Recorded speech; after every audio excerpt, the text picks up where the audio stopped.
Imagine walking into your kitchen at 2 in the morning. You press your glass against the dispenser paddle, expecting cold, crisp water. Instead, you hear a violent, rhythmic hammering behind the crisper drawers, followed by a dry, sputtering hiss.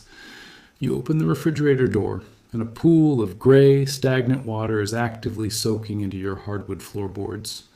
You probably think your brand new $3,000 French door refrigerator just blew a main pressure valve. But it did not. You are just experiencing the intended mathematical outcome of missing your biannual ransom payment.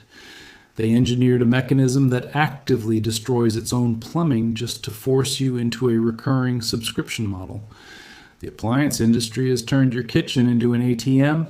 Today, we are dissecting the bypass plug illusion, exposing the microscopic digital extortion chips hidden inside the plastic housings, and revealing the inline copper secret that cuts them out of the equation forever.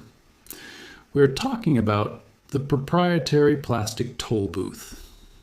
But let's look at the actual physics of the grift.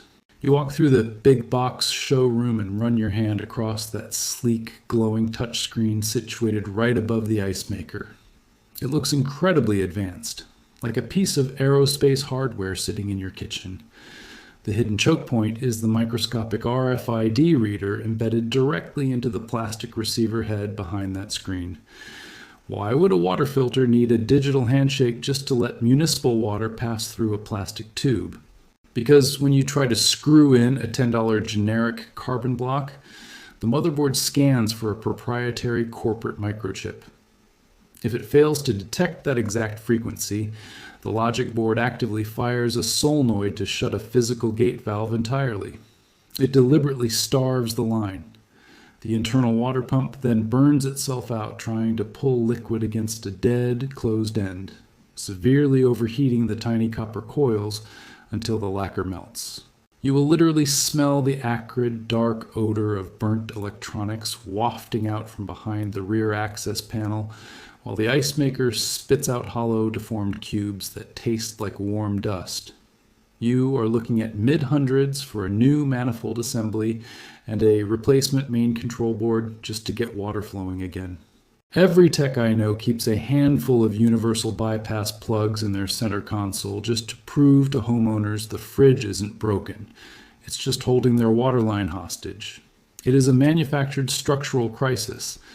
This is where the corporate math corners you. They sell you on the sheer convenience of the push-button filter release right there in the ceiling of the fresh food section. You just click the button, drop the old cartridge, and slap a new one into the roof. The hidden choke point here is the impossibly cheap, unlubricated rubber O-rings, tasked with holding back 60 pounds of raw municipal water pressure.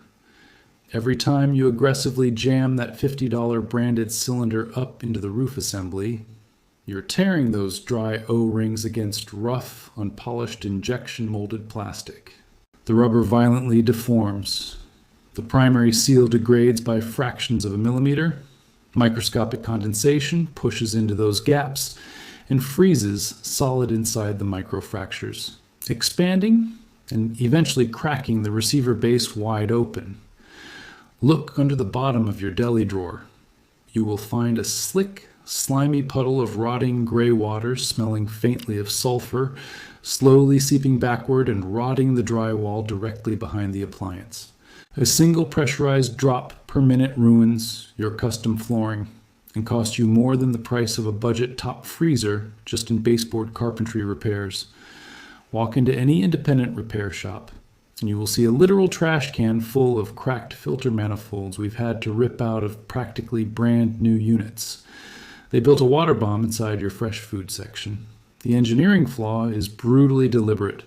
You love the helpful little indicator light on the digital dash, turning from green to orange to red, telling you it is time to protect your family's health. That light is not analyzing water quality or measuring particulate matter. It is a dumb, arbitrary 6-month countdown timer hard-coded into the firmware.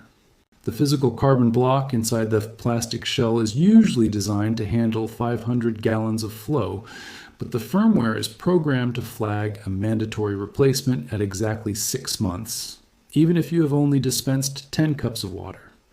You hit the 6-month mark, the software instantly triggers an artificial pressure drop. The primary compressor then has to work overtime to cool the restricted, trickling fluid. You will hear a violent, rhythmic thud against the firewall as the mechanical valve stutters, desperately trying to push liquid through a computationally restricted barrier. You aren't buying clean water, you're paying a biannual subscription fee to use your own plumbing.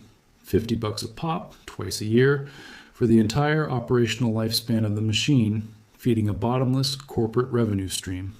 This engineered failure loop is exactly why guys who diagnose these machines refuse to hook up the internal water lines in their own homes. The mathematical extraction always wins. Now watch how the trap closes. Step 1, they completely discontinue the passive mechanical bypass plug that used to come free in the sealed bag with the owner's manual. Step 2, they embed proprietary communication chips into the neck of the disposable filters, so generic replacement brands instantly trigger a fatal system fault code. Step 3, they tie the water dispenser wiring directly into the ice maker's logic board, meaning if you refuse to buy their branded cylinder, they shut down your ability to produce ice entirely. Here is the part they leave out of the glossy brochures. The proprietary plastic toll booth is not about filtration. It is about creating a localized monopoly right inside your kitchen. And the mechanical reality is completely different. If you look at the raw engineering schematics, the actual filtration media inside these overpriced tubes is an absolute joke. It is a tiny thimble of granulated carbon that gets chemically exhausted in weeks, leaving you drinking municipal chlorine while paying premium luxury prices for the privilege. Ask any guy running service calls out of a beat-up van. They will tell you the best, safest water filtration happens completely outside the box, bolted to a wall, not jammed inside a freezing, vibrating, thin plastic chamber designed to catastrophically fail. This is exactly how they drain your wallet in slow motion. Stop feeding the engineered aftermarket. Take back physical control of your own water lines and leave their fragile internal manifolds dry, empty, and disconnected forever. Buy a physical dummy bypass plug immediately. Install an external inline heavy copper filter. Mount it securely behind the main chassis. Use only thick, braided stainless steel hoses. Never touch the dashboard filter reset button. If you want to keep auditing the appliance industry and protecting your paycheck from these corporate extortion rackets, hit the subscribe button. The proprietary plastic toll booth only drains your bank account if you volunteer to pay the toll.